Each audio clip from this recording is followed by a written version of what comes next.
Dia de los Muertos 3D Calavera mask. So I'm going to show you two different samples that I made, and I'm going to explain how you can make yours. So you can see this first one has another element that I added. I added a monarch butterfly. So if you have your template, you'll be able to draw whatever you had on your sketch directly on your template. This way, you'll be able to create something like this. So this one that I'm showing is the template that you can print with your copy paper. And the paper is a little thinner. It's not a construction paper, but it works. If you want to do yours in a colorful piece of paper, you need to transfer that image to your color paper. So you can use a crayon or you can use a pencil. I'm using a black crayon on mine, but you can also use a pencil or a different color.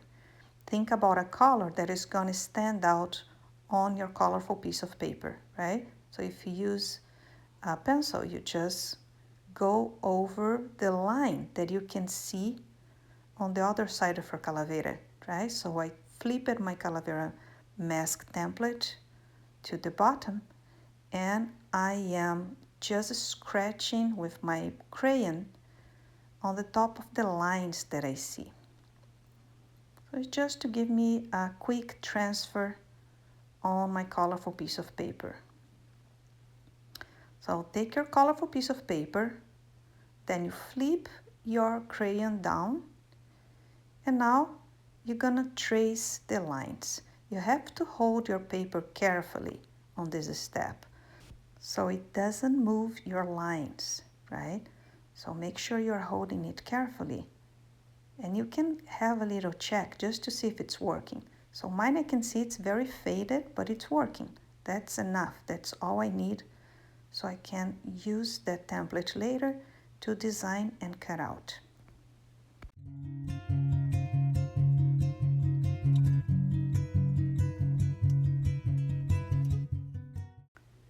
Okay, perfect. I got my template done. My transfer is there. So you can see I did a little test with my crayons on the colorful piece of paper just to see how would that look like, right? So I know which ones are going to stand out and which colors are not going to stand out. So go ahead, cut your template. And remember, if you are doing this in white paper, you just skip the step of transferring, right? You just have your template ready, so you'll be able to design your lines with pencil and then go ahead with your Sharpie and design your patterns and use your colors. I just wanted to show you another option for you to do your templates with a colorful piece of paper. When you are cutting, you will notice that on the original template, I had some areas saying shorter. So these spaces that says shorter, you're gonna keep them shorter, okay? Because then they're gonna make sense when you start folding this mask. So you need to have some spaces of your mask that are a little bit shorter than other. You will see this little gap, and that's the way that it's supposed to look like, right? So put your scraps on the side. You might use them later to add some elements to your mask. And then clean your space a little bit. You might need to do that at this point. Okay, now I have my template. I know which places I want to color black, so I'm just gonna go ahead and do the nose because I know the nose will be black. What I want to show you is that for this mask, I had an idea on my sketchbook that I want to use a monarch butterfly, and I want to cut pieces of it so I can see the eyes. So I'm using my sketch as a reference. Always have your sketchbook or your sketch design close by so you can use as a reference to design your final mask, right? So I'm using it and I'm just gonna translate each part of the design that I had on my sketchbook on my mask. Sometimes when you are designing, you realize that when you are doing a bigger size, you can change the element a little bit. So always use a pencil when you are sketching. In case you need to erase, you had an accident, or you decide to try another different design.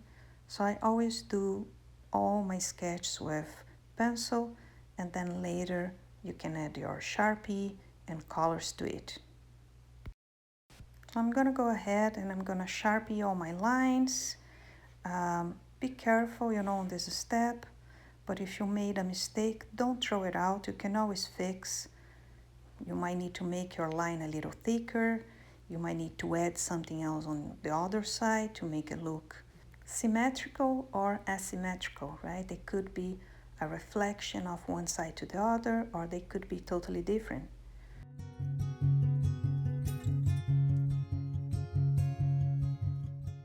You can see that I'm using the symbols of the marigold and the monarch butterfly, but you might want to use something else, right? You might want to use a spiral that represents cycle. You might want to use other kinds of flowers. You might want to use other kind of animals.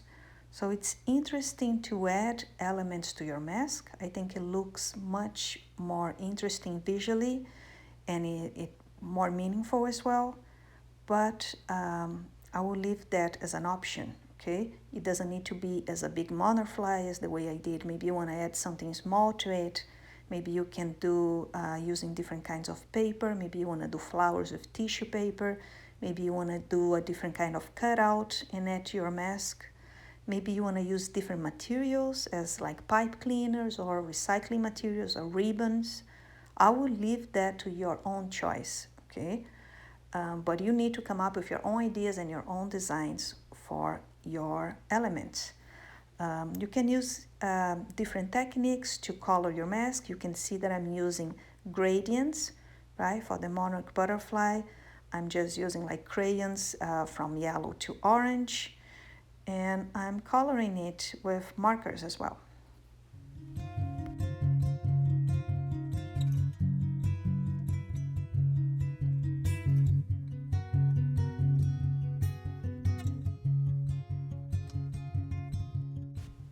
And I'm using the materials I have at home. Right now I'm using a Sharpie that has white paint on it, but you might want to use whatever you have at home. You can use crayons, you can even cut little pieces of white paper or colorful paper for your elements and glue it. Always try things first to see if it's working for your mask. It's a great idea to color using gradients, right? So gradients is something that we learned last year, and we did different values with colors from one color to another. We did that in oil pastel, but it also works with crayons and with color pencils or paint or whatever you have at home. So it's the same technique you can use with different materials.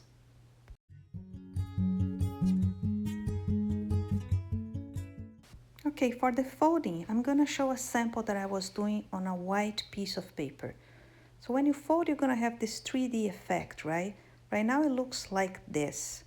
So you see you have few gaps around the head of your skull. So that's the original paper that I cut off. And you see these places that I said shorter. So you need to keep these little spaces shorter so they align when you start folding them.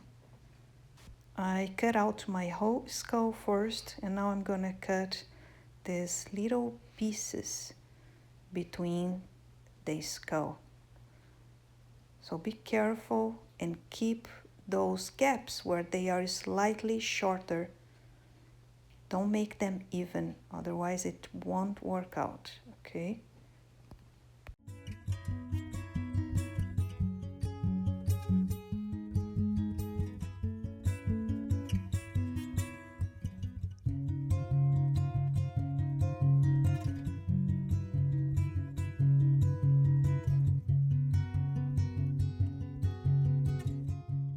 Okay, now we're going to start folding it.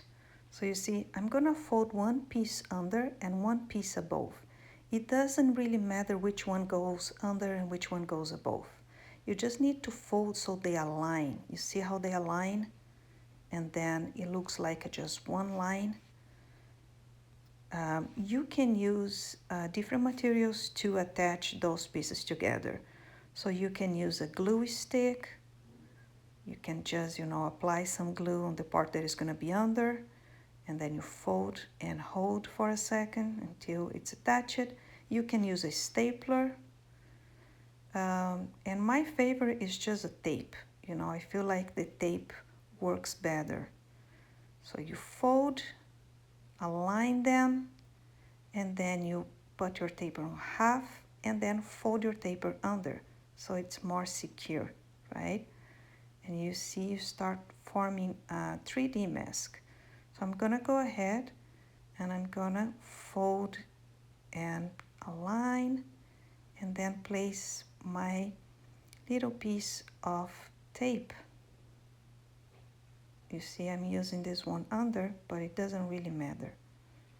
I'm just sliding that part under. And then I attach my tape.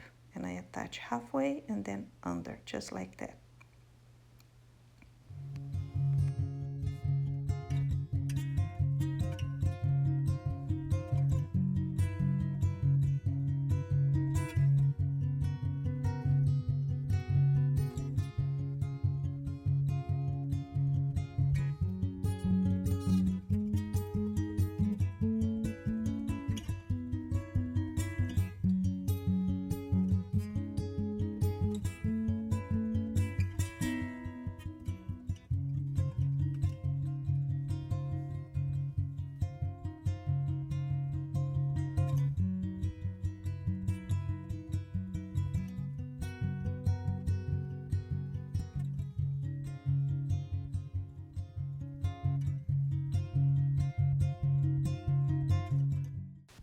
Okay, once you tape it all your sides, you might turn to the other side and fold a little bit this part of the jaw. Just fold a little bit inside so you can form your mask. Sometimes, you know, it's a little bit twisted and it's not looking perfect, but you're gonna end up with a 3D mask, right? You can even take some pieces off your tape and realign them to see how you can make it look a little better. I'm gonna remove this one because I feel this one is a little too tight. So the good thing with tape is that you can do that. With stapler would be a little harder. I'm just gonna make less tight and I'm gonna reattach my tape. Now I feel it's a little better. You see, you will see as you are mounting yours what's the need. Okay, so those are my two samples. I strongly encourage you to add elements to it. It looks much more fun and complete. You can also see how I attach mine just using 2 pieces of tape.